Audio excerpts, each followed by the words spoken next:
শবে কদরের রাত যখন আপনি পেয়ে যান আর আপনার সামনে যখন উপস্থিত হয়, আপনার ভাগ্যে যখন পেয়ে যান, সে রাতটিতে অন্তত কিছু টাকা দান সদকা করবেন।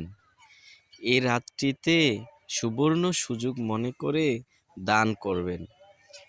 মা বোনেরা যারা আছেন তারা তো আর রাতে মিসকিন পাবেন না, তারা নিয়ত করে ওই দিন ওই রাতেই কিছু টাকা আলাদা করে রাখবেন যে এটা আমি দান করলাম। পরে যখন পাবেন এরকম, পরে তাকে মিসকিনকে এই দানটা পৌঁছে দিবেন।